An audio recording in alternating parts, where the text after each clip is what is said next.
Nur segera merapikan tempat tidurnya. Hidup merantau demi menyelesaikan pendidikannya di universitas yang sudah menjadi impiannya sejak kecil. Kini tinggal menunggu bulan demi bulan. Hanya tinggal menyelesaikan tugas terakhirnya. Salah satunya adalah tugas pengabdian pada masyarakat. Orang lebih mengenalnya dengan KKN, kuliah kerja nyata. Malam ini Ayu, teman sefakultasnya, baru saja membicarakan tentang rencananya bahwa ia sudah memiliki tempat yang cocok untuk pelaksanaan KKN mereka, dan Nur akan ikut dalam observasi pengenalan pada desa tersebut. Di sela Nur mempersiapkan keberangkatannya malam ini, ia teringat harus segera memberitahu temannya yang lain tentang observasi ini, karena ia tahu bahwa KKN program mereka harus diselesaikan bersama-sama. Janji sebagai sahabat yang harus lulus bersama-sama. Wit, di mana? Tanya Nur. Di rumah. Gimana, sudah siap tempat KKN-nya? Nanti malam, Wit, aku berangkat sama Ayu. Doakan ya. Semoga ACC ya. Amin, balas Ayu, mematikan teleponnya. Detik demi detik berputar tanpa terasa malam telah tiba. Nur melihat sebuah mobil kijang mendekat. Dalam keluar sahabatnya Ayu. Di belakangnya ada sosok lelaki. Mungkin itu adalah Mas Ilham, kakak Ayu, pikir Nur dalam hati. Ayo, budal, kata Ayu, menggandeng Nur agar segera masuk ke dalam mobil. Mas Ilham membawakan barang Nur. Kemudian mobil pun mulai berangkat. Aduh, enggak Yu? Tanya Nur. Paling 4 jam sampai 6 jam, tergantung ngebut. Enggak.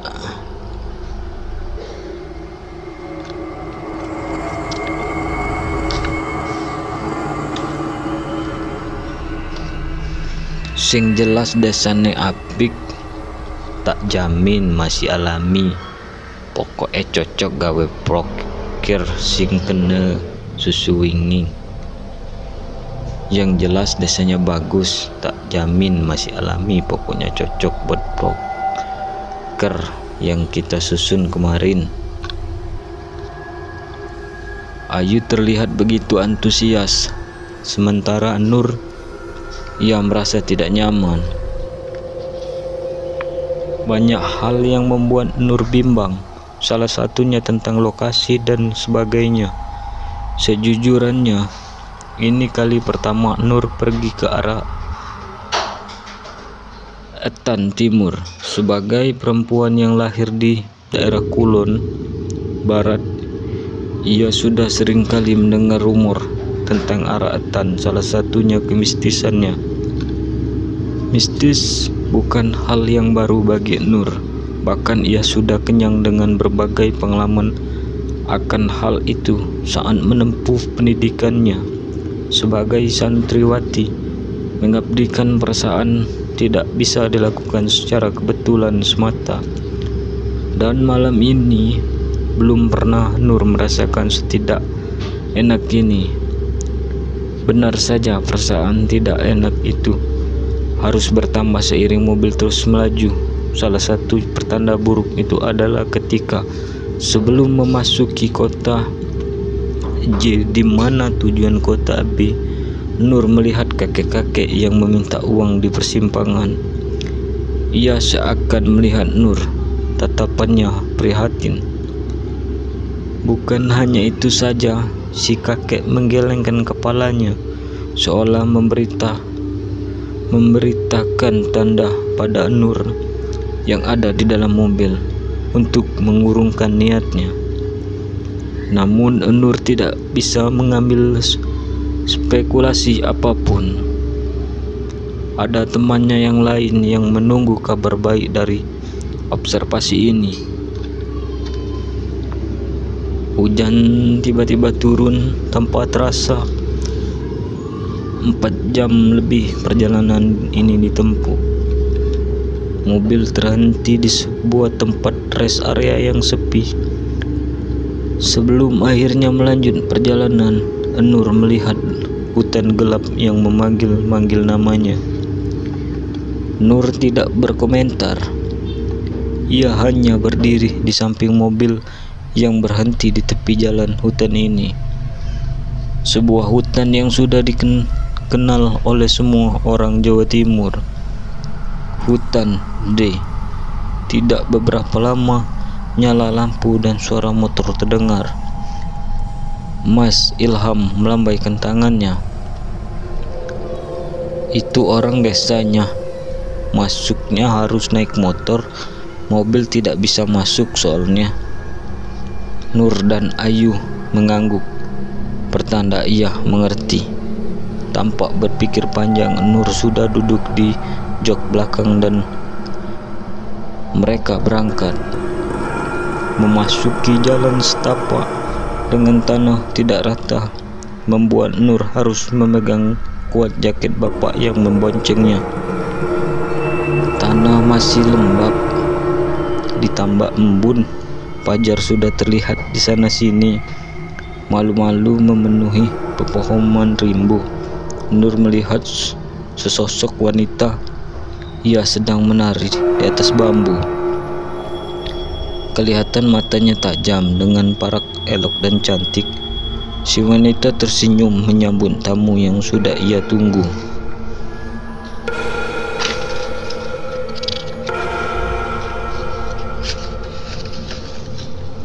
Melihat dari balik jalan lain, Nur mendapati si wanita sudah hilang tanpa jejak. Ia tahu bahwa dirinya sudah disambut dengan entah apa itu. Memasuki desa, Mas Ilham berpeluk kangen dengan seorang pria yang mungkin seumuran dengan ayahnya di rumah. Pria itu ramah dan murah tersenyum menyambut tangannya. Nur terdengar si pria memperkenalkan dirinya. Saya Prabu. Saya minta maaf, Ham. Aku tahu kita sudah kenal lama, tapi di desa ini tidak pernah dipakai kegiatan KKN. Tolonglah Mas, kata Mas Ilham, dibantu adikku. Suasana saat itu tegang. Enggak esok, Ham, kata Pak Prabu menekan Mas Ilham dengan Enggak esok, Ham, kata Pak Prabu menekan Mas Ilham dengan ekspresi tak terduga. Begini loh Pak, maaf, saya minta tolong. Saya akan menjaga Sikan di sini. Saya tidak akan aneh-aneh, tolong Pak, ucap Ayu. Matanya berlinang air mata. Ia tak pernah melihat Ayu segokot ini. Mimik wajah Pak Prabu yang sebelumnya mengeras kini melunak. Berapa ya KKN nanti, Dek? Dengan bersemangat Ayu menjawab, 6 Pak. Hari ini berakhir dengan persetujuan Pak Prabu dan tentu saja masyarakat sekitar sebelum meninggalkan tempat itu. Ayu dan Nur berkeliling memeriksa desa sebentar. Di sana ia sudah tahu proker apa yang akan menjadi wacana mereka. Salah satunya kamar mandi dengan air sumur.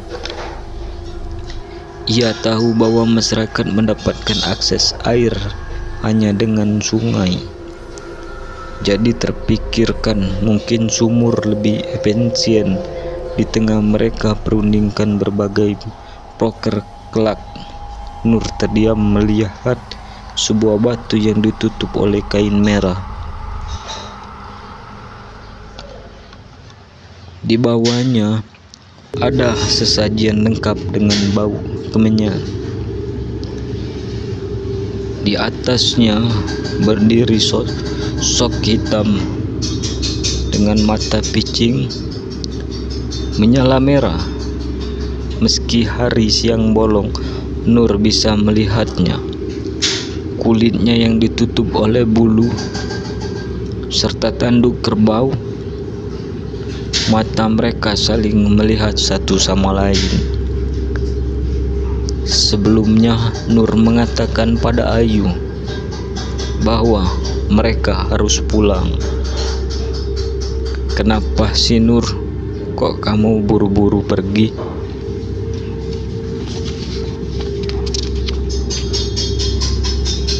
Kasihan Mas Ilham, ucap Nur. Ayu menimpali. Mereka pun segera naik motor. Sebelum keluar di desa itu, sosok yang Nur lihat apalagi bila bukan genderuwo. Nur ajak si Bima sama Widya, sama kenalanku Kating, ucap Ayu di dalam mobil. Bima, ngapain sih ngajak Bima? Biar rame, kan sudah kenal lama, sakut Ayu. Kenapa bukan kamu saja yang ngajak? Timpal Nur. Kan kalian pernah satu pondok, jadi sudah kenal lama. Pokoknya ajak aja anak itu ya. Nur pun mengalah.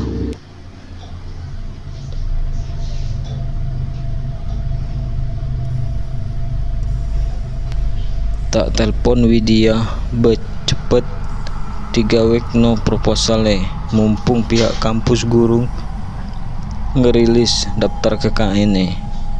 Gawat kalau pihak kampus wes ngerilis yo, mumpung wes oleh engkon KKN dewe.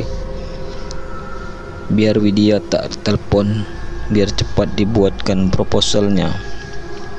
Mumpung kampus belum buat daftar KKN-nya, bisa gawat kalau sudah kampus udah buat daftarnya, mumpung kita sudah punya tempat KKN-nya. Pelan mobil itu pun meninggalkan jalan hutan itu. Nur dan Ayu kembali ke kotanya, mempersiapkan semuanya sebelum mereka nanti kembali. Siang itu Nur melihat Widya dan Ayu di hari pembekalan sebelum keberangkatan KKN mereka. Setelah menunggu cukup lama, akhirnya 2 orang yang akan bergabung dalam kelompok KKN-nya mereka pun muncul, namanya Wahyu dan Anton. Mereka pun menceritakan semua proker dan menentukan jadwal keberangkatannya.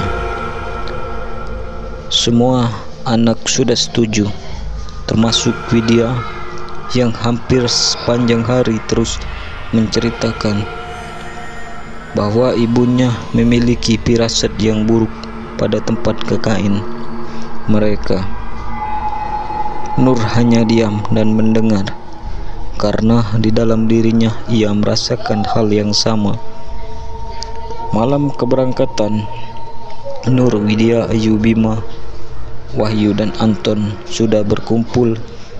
Perjalanan ia lanjutkan dengan mobil Elm yang sudah mereka sewa untuk mengantarkan mereka ke pemberhentian di mana nanti mereka akan dijemput oleh warga desa.